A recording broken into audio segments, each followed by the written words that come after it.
البدع والأهواء، أهل البدع العقائدية وأهل البدع السياسية.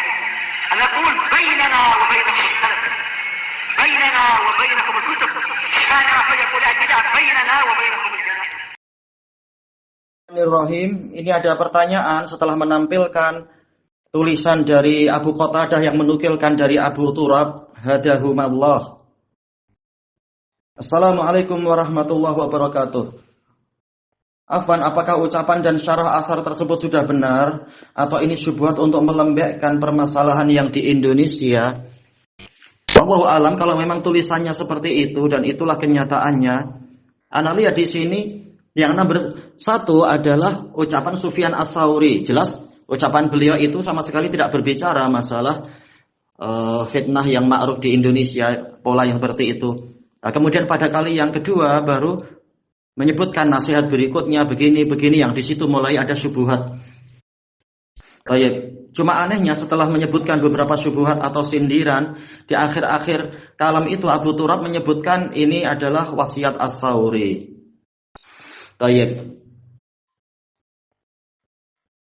Kalau memang seperti itu kenyataannya Abu Turab sekarang tentunya memang sangat disesalkan.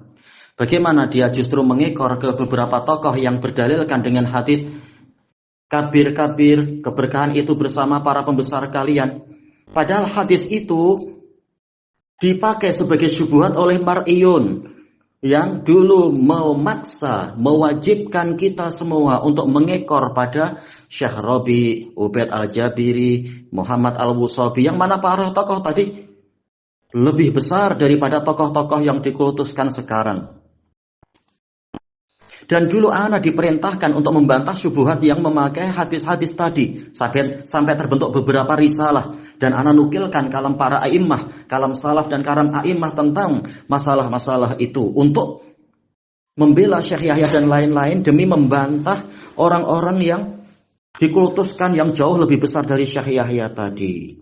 Namun justru sekarang hadis ini dipakai oleh para tokoh setelah mereka merasa besar agar umat mengekor pada mereka. Ini sedih sekali. Gimana praktek suatu jalan itu berubah-ubah macam itu. Dulu syubhat itu dibantah untuk ketika kita dipaksa untuk mengekor ulama yang sangat besar. Tapi setelah yang ini naik jadi orang besar, tahu-tahu kita dipaksa untuk ikut dalil yang seperti itu. Dan tidak melihat dalil-dalil dan manhaj salaf yang lainnya, kalam yang lainnya. Adapun kalau kemudian di akhir kalam itu yang dinukilkan di situ Abu Turab mengatakan ini adalah wasiat Ats-Tsauri. Padahal jelas wasiat Ats-Tsauri yang tadi yang paling atas yang tidak bicara terkait dengan fitnah ini. Kalaupun misalkan itu adalah kalam Ats-Tsauri, maka alhamdulillah Imam Ahmad ibnu Hanbal rahimahullahu ta'ala telah mengatakan ra'yul Auza'i wa ra'yu Malik wa ra'yu Sufyan semuanya adalah ra'yu. Dan dia itu bagiku adalah sama saja. Hujjah itu hanyalah pada asar atau hadis. Diriwayatkan oleh Imam Ibnu Abdul Bar di dalam Jami' Bayanil Ilmi wa Fadlih, dan ini sahih. Imam Ahmad bin Hanbal juga mengatakan, janganlah kalian mengekor kepadaku dan janganlah kalian mengekor pada Malik atau Ats-Tsauri atau Auza'i. Ambillah dari mana mereka mengambil. Abu Turab silahkan datangkan dari mana Ats-Tsauri mengambil kalam-kalam seperti itu dan manhaj seperti itu. Kalau Ats-Tsauri menyuruh untuk kita mengekor pada ulama besar, dari mana Ats-Tsauri mengambil? Ini disebutkan oleh Ibnul Qayyim di dalam I'lamul Muwaqqi'in. Dan ma'ruf ucapan Imam Ahmad yang dinukilkan di dalam Fathul Majid, dinukilkan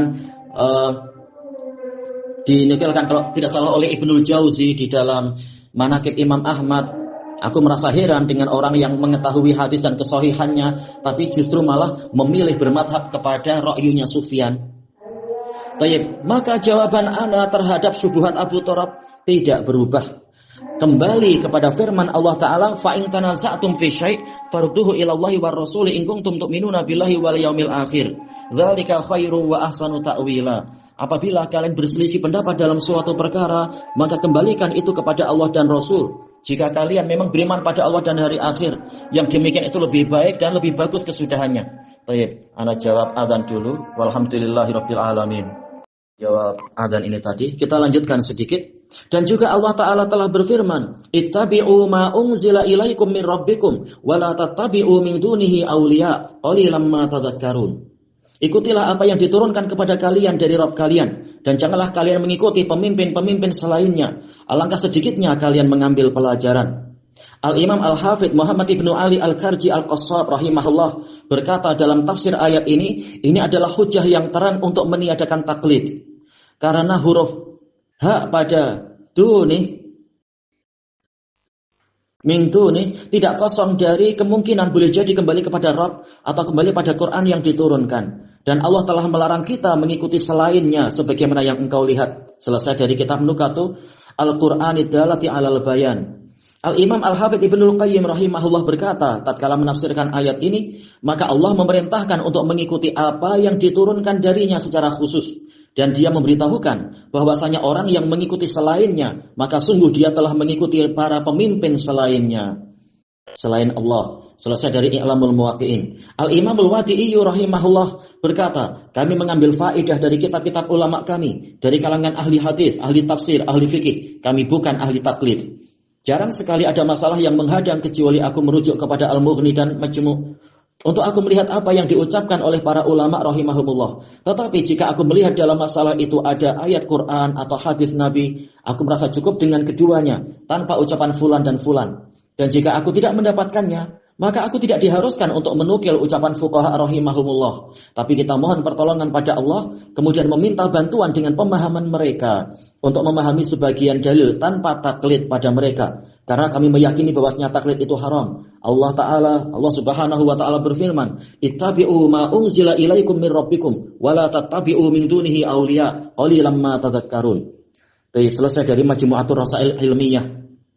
Al-Imam Ibnu Abdul Barr rahimahullah berkata, bab rusaknya taklid dan peniadaan taklid serta perbedaan antara taklid dan ittiba. Allah tabaraka wa taala telah mencela taklid di lebih dari satu tempat di dalam kitabnya. Allah berfirman, ittakhadhu ahbarahum wa ruhbanahum arbaba min dunillah. Mereka mengambil ulama-ulama mereka dan para ahli ibadah mereka sebagai tuhan-tuhan selain Allah. Ini dalil yang jelas, karena banyak orang yang lebih mengutamakan ucapan orang yang mutaakhirin, ra'yu dia melebihi pendalilan dan melebihi hasil kesimpulan dari ajaran salaf, melebihi kalam Nabi SAW. Man amila amalan laisa ali amruna fahuwa rad. Ditakwil sesuatu yang jelas mudah dirubah jadi maksiat. Sementara Nabi mengajarkan ahli maksiat, terutama para tokohnya adalah dihajar, bukan malah justru dengan ra'yu dipakai untuk malah dipuji-puji dan dijadikan untuk apa? Kesempatan berceramah dan seterusnya. Al-Imam Ahmad ibnu Hanbal rahimahullahu ta'ala mengatakan, janganlah engkau mengikorkan agamamu pada seorang pun dari mereka. Adapun yang datang dari Nabi dan datang dari para sahabat beliau, maka ambillah dia. Kemudian setelah tabi'in, maka orang itu diberi pilihan. Diriwayatkan oleh Abu Dawud di dalam Masail Ahmad ibnu Hanbal. Imam Ahmad bin Hanbal rahimahullah juga mengatakan, yang namanya ittiba', sikap mengikuti, adalah seseorang mengikuti apa yang datang dari Nabi SAW dan dari para sahabat beliau. Kemudian setelah tabi'in dia diberi pilihan. Diriwayatkan oleh Abu Dawud dalam Masail Imam Ahmad. Wallahu a'lam bishawab. Ana tambahkan satu nasihat dari Al-Imam As-Sam'ani rahimahullah. Beliau mengatakan tidaklah menyimpan orang yang menyimpang dan tidaklah menyeleweng orang yang menyeleweng kecuali dengan sebab dia kembali kepada bisikan pikiran dan mengikuti rasio-rasio, yaitu pendapat yang tidak didukung oleh dalil yang kuat di masa lampau dan masa sekarang. Dan tidaklah selamat orang yang selamat kecuali dengan mengikuti sunnah-sunnah para rasul dan para imam yang memberikan petunjuk dari kalangan salaf mutaqaddimin. Selesai dari intisar li ashabil hadis. Wallahu a'lam bishawab. Subhanakallahumma wa bihamdika la ilaha illa anta astaghfiruka wa atubu ilaik. Walhamdulillahi rabbil alamin.